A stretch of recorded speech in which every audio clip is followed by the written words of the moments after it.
Hello, and welcome back to Daily English Talk. My name is Emily, and today I want to spend some time with you talking about something that almost everyone wants to talk about, but many English learners feel nervous when they try. And that is the future.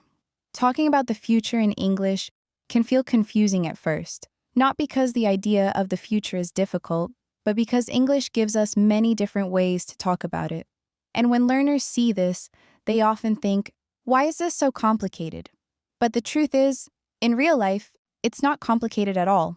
The problem usually starts when we learn the future only through grammar rules. We see charts, tables, and explanations, and we try to remember which form to use in which situation. But native speakers don't think like that. We don't think, oh, this is a decision made now, so I must use will. We simply speak. So today, I want to help you feel how the future works in everyday English. Not how it works in tests, but how it works in conversations, in real situations, in daily life. In daily English, we talk about the future constantly.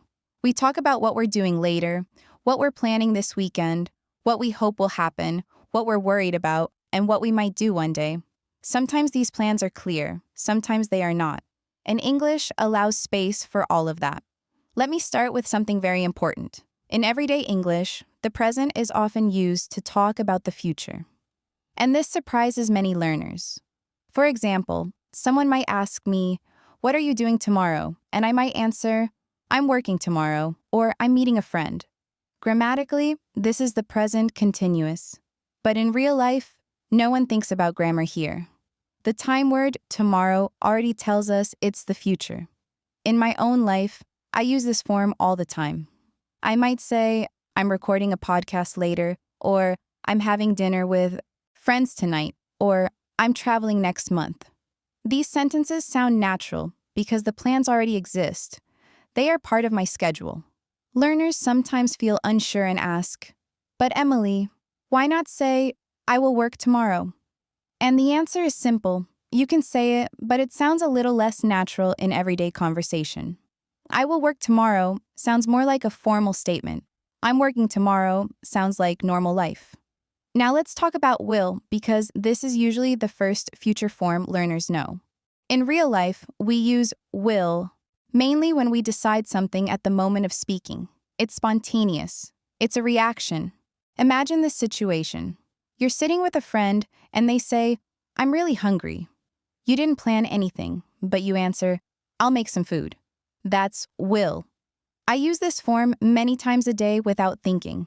Someone asks me for help, and I say, "I'll help you." Someone asks me to wait, and I say, "I'll wait." These decisions are not planned. They happen now. We also use will for promises. And this is very important in daily English. When I say, "I'll call you later," I'm not just talking about time. I'm making a promise. When I say, "I'll do it tomorrow," the tone of my voice shows how serious I am. Native speakers feel this naturally. Learners sometimes miss this emotional side. Another everyday use of will is when we express opinions or beliefs about the future. For example, "I think it will be difficult," or "I'm sure it will be fine." These are not plans. They are thoughts. In my own life, I often say things like, "It'll be okay," especially when someone is worried. This is very common and very human English. Now let's talk about going to, but not in a textbook way. In real conversations, going to is often used when we already have an intention. We've thought about it. It's not new. For example, if I say, "I'm going to start waking up earlier," this usually means I've been thinking about it for some time. In my life, I use going to when I talk about personal goals or changes. I'm going to focus more on my health. I'm going to take more breaks. These sentences feel reflective. They feel personal. We also use going to when we see something happening now and expect a result. For example, if I look outside and see dark clouds, I might say, "It's going to rain." I'm not predicting randomly. I'm reacting to what I see. Learners often ask, what is the difference between will and going to? And the honest answer is, sometimes, not much. But the feeling is different. Will feels quick and spontaneous. Going to feels considered and intentional. Another very important part of talking about the future is uncertainty. In real life, we are often unsure, and English reflects that. We say things like, I might go, I'm not sure yet, I'm thinking about it, we'll see. I say, we'll see, all the time. It's one of the most common future expressions in English. When someone asks me about plans that are not clear, I say, I'm not sure yet, we'll see. This is natural, this is honest. Learners sometimes feel they must sound confident, but native speakers are often unsure too. We also talk about the future using hope. I hope it gets better. I hope I can travel more. I hope everything works out. These sentences are very emotional and very common.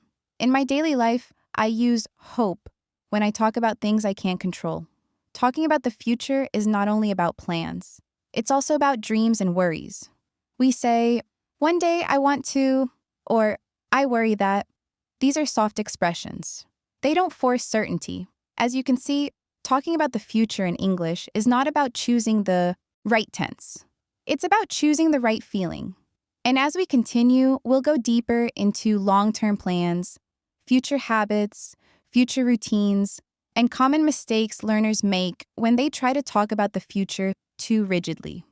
We'll keep everything slow, natural, and connected to real life, so you can not only understand English, but feel it. So now that we've talked about the most common ways people naturally talk about the future, I want to slow things down even more and really help you feel confident using this in your own life.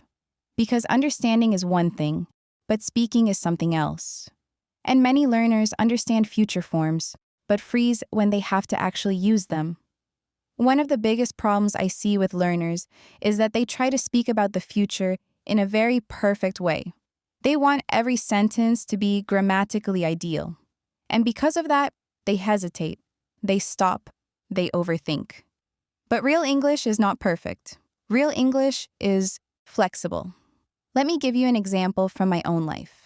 If someone asks me, "What are you doing this weekend?" Very often, I don't have a clear plan. So I might say, "I'm probably just going to relax," or "I might meet a friend," or "I haven't decided yet." Notice how many soft words there are here. Probably, might, haven't decided yet. This is very important. Native speakers use these words all the time when talking about the future because life is uncertain. Learners often try to sound strong and sure, but that's not always natural. It's completely normal to sound unsure. Another thing I want to talk about is how we speak about the future when we talk about habits and routines. For example, if I say, "I usually wake up early during the week," that's present. But if I say, "I'm going to wake up early tomorrow," that's future, but it's connected to my routine. In real life, these things mix together. And that's okay. Sometimes, learners ask me, "Emily, is this present or future?" And my answer is often, it doesn't matter as much as you think. What matters is that the listener understands you. For example, "I work tomorrow," and "I'm working tomorrow" both work in conversation. One might sound slightly more natural, but both are understood. Now let's talk about talking about the future further away. Not tomorrow or next week, but months or years from now. When we talk about long-term future plans, we often use very general language. We say things like, "In the future, I want to," or "One day, I hope to." For example, "In the future, I want to live in a different country," or "One day, I hope to start my own business." These sentences are very common, and they don't feel heavy. They feel open. In my own life, when I talk about things far away, I almost never use very strong future forms. I keep it soft. Because the truth is, even native speakers don't know exactly what will happen. Another important thing is how we talk about future decisions that are not final. For example, if someone asks, "Are you going to change jobs?" I might say, "I'm thinking about it," or "I'm considering it." These phrases are extremely useful. "I'm thinking about it" is one of the most natural future expressions in English. It doesn't promise anything. It doesn't close the conversation. It leaves space. Learners often don't use these phrases, but native speakers use them constantly. Now let's talk about common mistakes learners make when talking about the future. One very common mistake is using will too much. For example, saying, I will go to the gym tomorrow in every situation. It's not wrong, but it sounds stiff. In real life, I would say, I'm going to the gym tomorrow, or I'm going to go to the gym tomorrow. Another common mistake is avoiding the present when talking about the future. Learners think they must always show the future clearly, but English doesn't work like that. For example, I see her tomorrow is completely natural. Another mistake is trying to sound too formal. Real English is simple. Short sentences, natural rhythm. I'll see. We'll see. I'll think about it. These are very real future expressions. Let me give you a very everyday situation. Imagine someone invites you somewhere. You're not sure if you want to go. You don't say, I will consider this invitation and inform you later. That sounds like a robot. You say, I'll think about it, or let me see. This is how English is actually spoken. Another thing I want to mention is how tone matters when talking about the future. I'll do it can sound confident, kind, angry, or tired depending on how you say it. The words stay the same, but the meaning changes.